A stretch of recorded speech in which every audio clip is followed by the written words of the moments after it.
just have a little ramble about living life in your 20s. You have to figure out whether or not they're worth your time. He gets the pan with the egg for sure.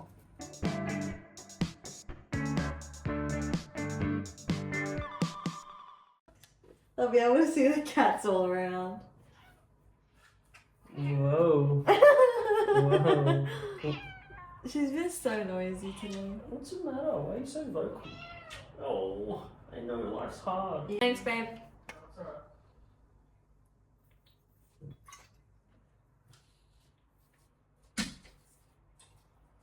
Welcome back to my channel, guys. Today we have another Rambling with Matt video. I think I'm going to start a little series on life in your 20s because, girlfriend, this era is crazy. And I feel like I've been thinking about it a lot recently because I'm 24, if you didn't know. And I feel like at this stage in your life, a lot is happening, or at least a lot can happen. And I feel like it's a very integral part, your 20s at least, from like 20 to 29. The whole thing, I feel like, is such an integral part of adulthood and trying to figure out what kind of person you want to be. And I don't know, I just have some things that I want to ramble about, but I thought it would be a bit boring if I just sat here and talked to the camera. So I am going to be glazing my fridge magnets that I've made. If you don't know what I'm talking about, I started making these in last week's vlog that I posted. So yeah, let's have a yarn. Let's have a ramble sesh about life in your 20s. Oh my goodness. I've kind of summed it all up. 5 things. If I look over here, it's because I've got some dot points.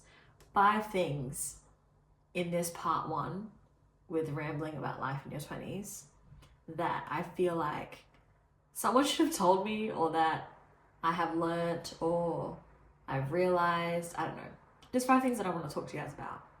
Number 1 is that everyone's in different life stages. There's so many life stages that you could be in your 20s. Some people are married. Some people, this is going to be really hard for me to do things and talk to you at the same time, so just bear with me. But some people are going to be married. Some people have kids. Some people are engaged. Some people are still studying. Some people still live at home. Some people live independently. And I feel like, at least for me, I can get sucked into comparing myself to people who are in a different stage of life, or who seem they have it figured out. Whoa! And get really frustrated and stroppy because I don't have it figured out, and I'm still working out literally who I want to be as a person, let alone how I'm supposed to be. And I think the number 1 rule for me in living my life as a 24-year-old is that, like, I can't compare myself to my friends, because I've got so many friends who are in a different stage of life than me. And I just wish someone said to me, hey, you're still figuring out what you want to do with your life, and you haven't traveled the world, you haven't finished a uni degree, you haven't done XYZ, and that's okay. Oh gosh. Sorry, pause. Like, yeah, I just wish someone said to me, you're gonna be, like, it's gonna be fine. You're gonna have friends who have done so much, and you're gonna have friends who have accomplished different things to you, and that doesn't mean the things that you've accomplished are any less than. They're just different. Like in school, you're all tracking on the same road, right? Because, like, your classmates, they're all in year 12. You're all due to take your HSC at one point, and then you're all due to graduate, and, you know, like, you're all going through the same thing. But once you leave high school, everyone has the freedom to pick what they want to do, and that is the beauty of the world and the beauty of individuality. And at the end of the day, it's truly a gift to be able to see my friends who are in different stages of life to me, to see them thrive in their own way. And it makes me happy to be able to vicariously experience their life through them. But I just wanted to talk about it today because I feel like I need to be reminded. All right, let's move on. Number 2, friendships. I'm sure you've heard it before. Look, I know I'm not the only person who thinks, geez Louise, figuring out who your ride or dies are in your 20s is a freaking hard task to tick off your list. Because, again, you're in school. You get stuck with the same people every single day. You're kind of forced to make friends and hang out with a group, and you all kind of just fall into each other's laps, and it all kind of works, even if it's a little bit unconventional. But when you leave school, no one's forcing you to hang out with anyone. So you really have to initiate. You have to figure out whether or not they're worth your time as well, because your calendar all of a sudden is really full and busy, and theirs is, and it's a different timetable because you're not all going to the same classes and operating on the same school hours. Like, finding your people is really hard. But I've found, especially in the last couple of years, that I need to not settle for crap friends as well. I've learned that settling for friends that just don't work for you is worse than having no friends. Because I think if you have a few really good people and really good friends, ride or dies, bestie boos in your life, I think that's enough. These are kind of looking good, guys. I'm really struggling to do 2 things at once here. In this challenge to find my people, I found that if they're pre-existing friendships and I'm trying to decipher whether or not, they're going to be the ones that last a lifetime, I match their energy. So let's say a friend is giving me 20%, I'm only going to give them 20%. If a friend is giving me 99%, I'm going to give them 99, probably 100, because I like to give my all in my relationships. But that has been the best thing, for me to figure out who my people are. And I'm not saying you shouldn't have friends or waste your time with friends who give you 20. Look, if you want to match their 20 and you're happy with that 20% arrangement, girl, go ahead. But I think if you're trying to give someone 100 and they're giving you 20 back, 30, whatever it is, you are wasting your energy. And also, know that you don't deserve that either. Your friends should want to give you 100 if you're giving them 100, because that's what you deserve. I've gone a lot of my life without doing that and giving 100 to people who I want to be friends with, even if they don't want to be friends with me.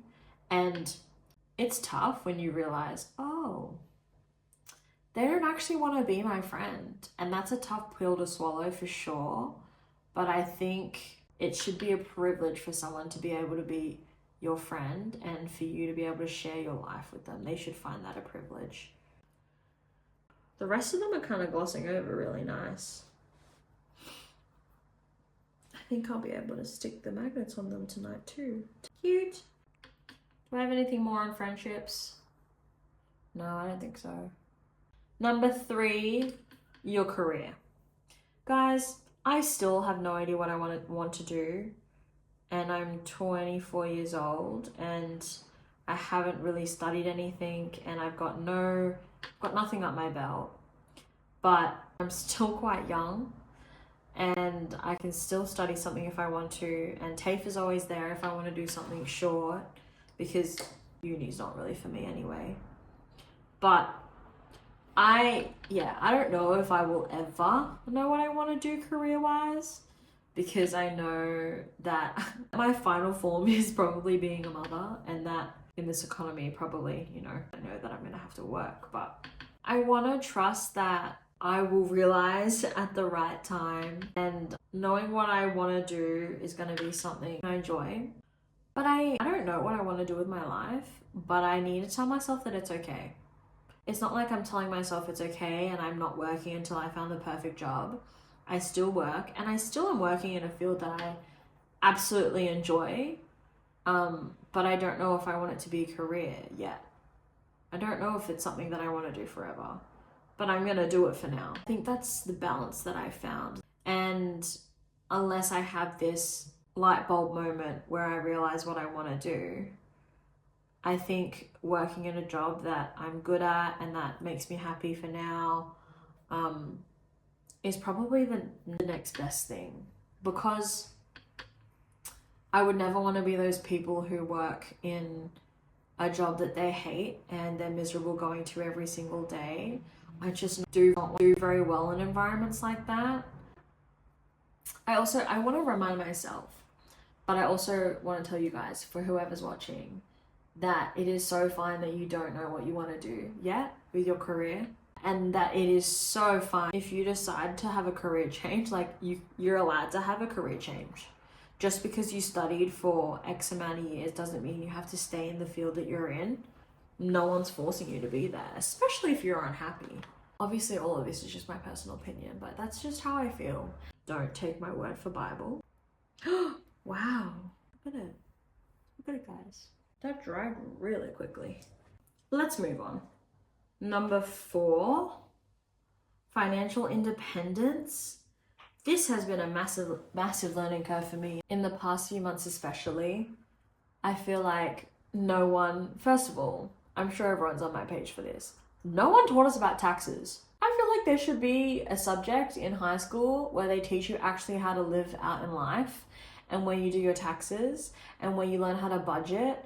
And especially in the economy that we're in at the moment, life is extremely expensive. And just being on an average wage does not pay the bills anymore. And I feel like it's going to be a problem for the next generation if something doesn't happen, but that's just another conversation to have. But I feel like someone probably should have taught us on how to budget and make healthy and profitable financial decisions, and taught us how to invest or something like that. I feel like no one prepared us for this. Financial independence, because if you don't grow up in a family that talk about money and healthy money habits, you're not going to know what you're doing and you're going to make bad decisions. This one's more a little bit of a rant. I just have had to learn a lot of things through Daniel. Bless him. I'm going to start gluing the magnets down, guys. I'm really excited. What's the next one? Last but not least, embrace the challenges. Things are going to get tough. You're going to have hard moments. Not that I've lived that much life and have that much experience, but I know that life can be tough. But those times are the times where you're going to grow the most. Can't really have growth without hard times, and I think that's the beauty about growing as a person. And like, make sure you learn from your struggles too, and you can't know the good without the bad. And realizing at the end of the day that you have the power to change the situation.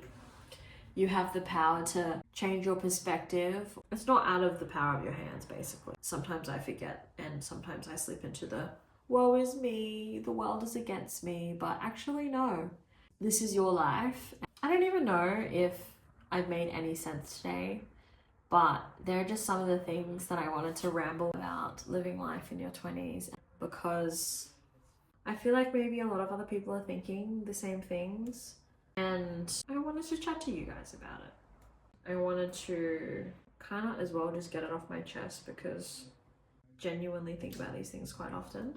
And I think there'll be a part 2, because I have some more things that I want to talk about.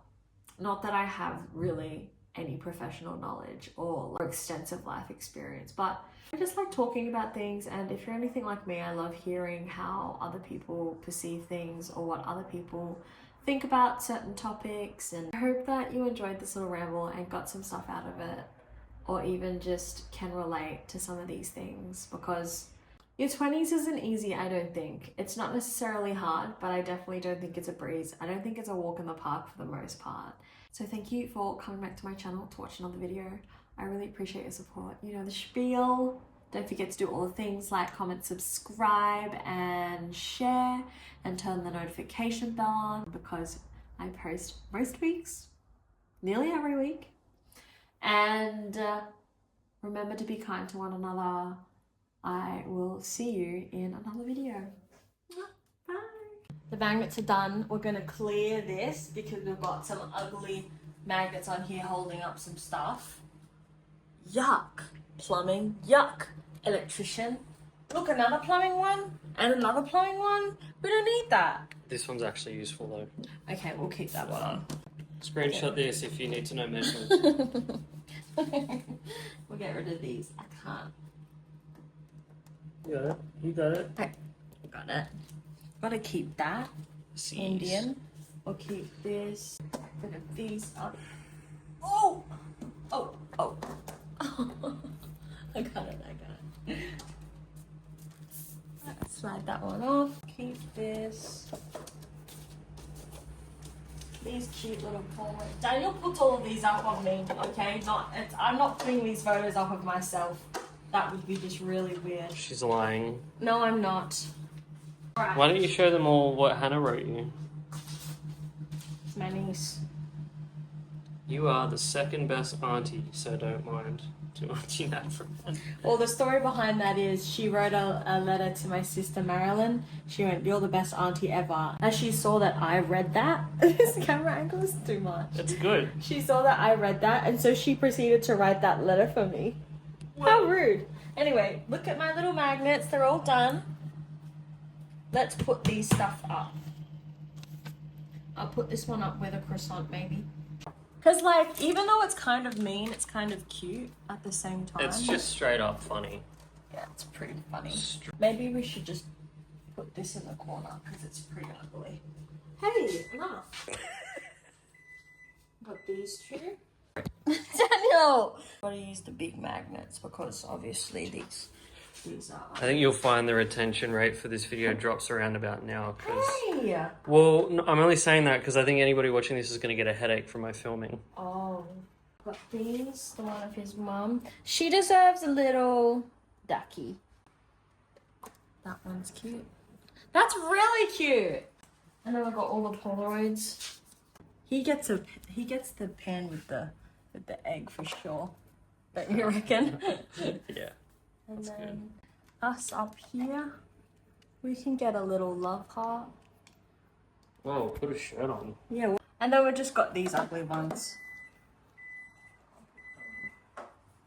That's our dinner. Already? I'm gonna show you all of my things while Daniel gets our dinner ready. Stop it! Our fridge isn't that aesthetic, but here are the magnets. Belle and Frankie. The star. Iggy and the Star. Bridget bought this for me from somewhere in Europe. I'm assuming Italy.